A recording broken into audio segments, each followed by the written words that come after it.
जय शनिदेव, जय श्री राम भाइयों। आज का जो हमारा विषय है गुप्त धन की टेस्टिंग। ठीक है।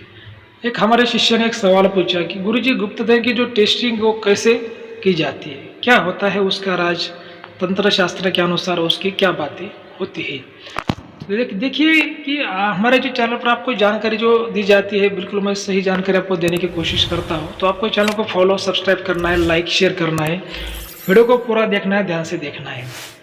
तो जो हमारा जो एक महत्वपूर्ण विषय है आज का कि गुप्त धन की टेस्टिंग कैसे की जाती है। गुप्त धन देखिए, सबसे पहले आपको ये जानना है कि गुप्त धन किसे कहते हैं। कि जो जमीन के अंदर सोना चांदी है, कोई बहुमूल्य जो चीज़ है जो किसी ने रखी है, उसको गुप्त धन कहते हैं। दो प्रकार के गुप्त धन होते हैं, किसी पर टोटका होता है, किसी पर नहीं होता, और किसी कोई छोटा गुप्त धन होता है, कोई बड़ा होता है। ठीक है। तो जैसे मेरा तो मानना है कि भाई 90% लगभग 95% गुप्त धन पर टोटके होते होते, क्योंकि अगर आप किसी भी तिजोरी में पैसा रखोगे, पॉकेट में पैसा रखोगे, उसको चाबी होती है, ताला होता है, ये वैसी बात है। तो किसी भी धन पर छोटे मोटे टोटके ना कोई तंत्र मंत्र तो होते होते। तो ठीक है, जो टेस्टिंग उसकी कैसे होती है तंत्र मंत्र शास्त्र के अनुसार, तो देखिए उसकी जो टेस्टिंग है तंत्र शास्त्र के अनुसार नारियल से भी करते हैं। नारियल को अभिमंत्रित करके जो जमीन होती है, घर होता है, उसको उसके ऊपर उसको फिराया जाता है, और वो नारियल के से उसकी टेस्टिंग होती है। कभी कभी जो नारियल है हाथों पर नाचता है, कभी कभी नारियल का जो पानी बसता है, कभी कभी ऑटोमेटिक पानी बसना बंद हो जाता है। ये टेस्टिंग के प्रकार है। ठीक है। और जो दूसरी जो टेस्टिंग होती है, ऐसी बहुत सी बातों से होती है, जैसे राई से भी होती है।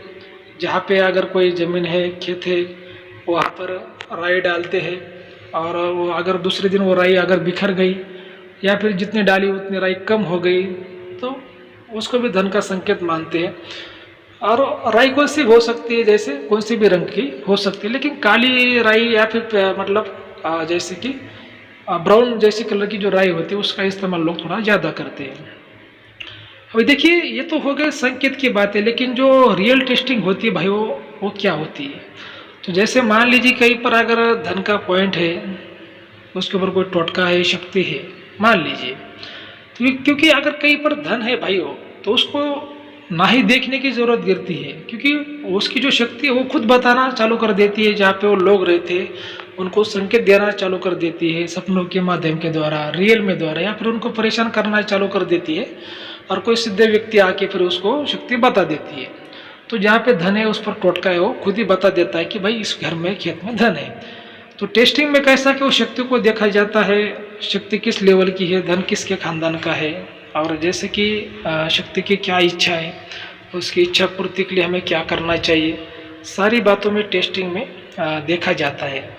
और जब शक्ति की इच्छा पूर्ति आप करते हो, तभी शक्ति आपको धन देती है। उसके बाद में उसको दान धर्म में कुछ खर्च करके आप उसका लाभ उठा सकते हैं। अब ये बातें सुनने में तो बहुत आसान लगती है, लेकिन इतनी आसान नहीं होती। ठीक है। क्योंकि ये जो धन की शक्तियाँ होती है भाइयों, इतनी जल्दी तो समझ में भी नहीं आती, और आ भी गई तो इतनी जल्दी बातें मानती भी नहीं है।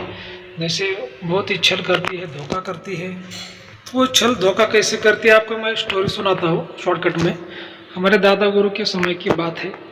तो उनके एक व्यक्ति के खेत में जैसे कुछ गड़ा हुआ धन था, और वो शक्ति को, धन की शक्ति बार बार परेशान कर रही थी।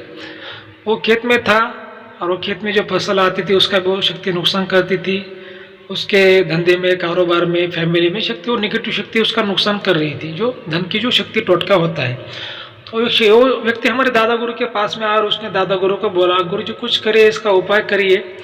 तो हमारे दादा गुरु ने जाके देखा, और दादा गुरु ने कहा ठीक है, तेरा धन का उपाय करेंगे, इसको निकाल भी देंगे, लेकिन जब निकलेगा तो इसको तुम्हें बड़ा मंदिर आश्रम बनाना है, जो दान धर्म का तुम्हें काम करना है।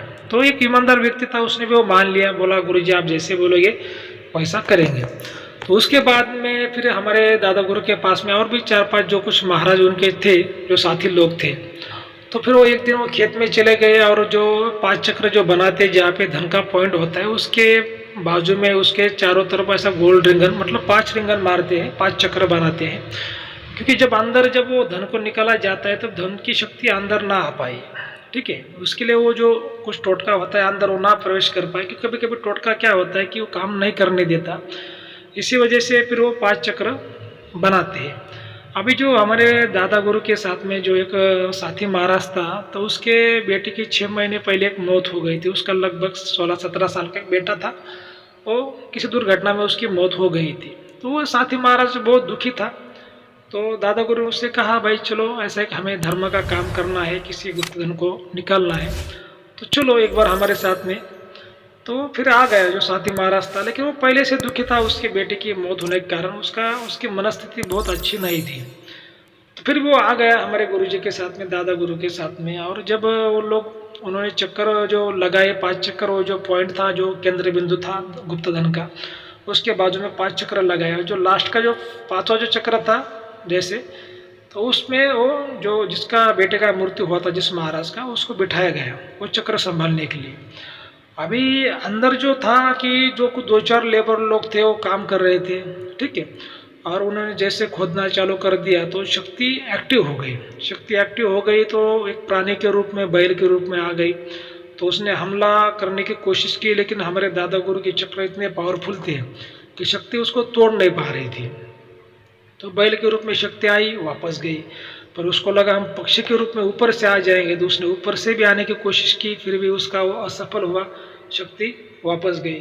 तो वो शक्ति सोच नहीं पा रही थी कि क्या करे, इनके काम को कैसे रोका जाए। तो उसके बाद में फिर शक्ति ने क्या कर लिया, जो साथी महाराज था उसके बेटे का रूप ले लिया। जो उसका बेटा 6 महीने पहले मरा था, उसके बेटे का रूप ले लिया। और उसके बेटे के रूप में आ गए वो साथी जो महाराज था, 5वें नंबर के चक्र पे, मतलब लास्ट के चक्र पे जो बैठा था। तो उसको बेटे के रूप में पुकारने लगी। और वो जैसे कि जो पहले ज़माने में जो कुछ बोलते थे पिताजी को पिताजी, या फिर जो भी नाम से बुलाते थे, उसको ऐसा पे उसके महाराज को पुकारने लगी। उसने देखा, उसको लगा उसका बेटा ही वापस आ गया। तो वो कुछ देर के लिए भूल गया कि जैसे कि उसका बेटा मर गया है और ये कोई शक्ति है, कोई आत्मा है, ऐसे भूल गया वो।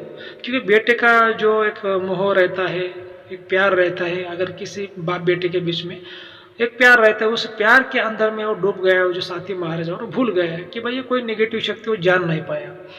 और जैसे वो चक्र से बाहर चला गया, और चक्र से बाहर चला गया, वैसे वो शक्ति ने उसको खींच लिया। और इतना खींच लिया, और कम से कम 50 फुट दूर जाके उसको फेंक दिया।